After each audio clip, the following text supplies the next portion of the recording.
గారి చేను పక్కన ఉందన్నమాట ఈ బావిలో ఇంతకుముందు నీళ్లు తాగేవాళ్ళు. ఇప్పుడు నీళ్లు పూర్తిగా ఎండిపోవడం వల్ల ఇక్కడ తాగడానికి నీళ్ళు లేవు అనమాట. ఈ పంతులు గారి చేను కాడ వజ్రాలు ఏరుకోవడానికి వచ్చేవాళ్ళు, ఇక్కడ నీళ్ళు తాగేవాళ్ళు. ఇప్పుడు నీళ్ళు లేవు, పూర్తిగా ఎండిపోయింది. ఇప్పుడు మీకు మంచిలు ఒక సెలవులాగా తీసుకున్నారు, అది కూడా మీకు చూపిస్తాను.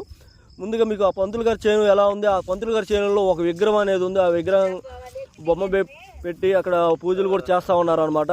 అది కూడా మీకు చూపిస్తాను. ఇదే అనమాట, ఇక్కడ ఈ ఏరియాలోనే వజ్రాలు అనేవి వేరుకుంటూ ఉంటారు. ఈ ఈ ప్రాంతాల్లో చాలామంది అయితే ఇక్కడ కొంతమంది గుడిసెలు వేసుకుని కూడా ఉన్నారనమాట. అది కూడా మీకు చూపిస్తాను. మీరైతే ఈ వీడియో స్కిప్ చేయకుండా చూస్తే మీకు ఒక క్లారిటీ మీకు అర్థమైద్ది. ఇక్కడ చూడండి, ఇట్లా గుంతలు పెట్టి ఎలా తవ్వుకుంటా ఉన్నారు. ఇవన్నీ ఇక్కడ అన్నమాట పంతులు గారి పొలం అనేది ఇదేను. ఇక్కడ ఈ మధ్యలో ఈ ప్రాంతాల్లో తవ్వుకుంటూ ఉంటారు. అలాగే కొంచెం పై ఎత్తున కూడా తవ్వుకుంటారు అనమాట.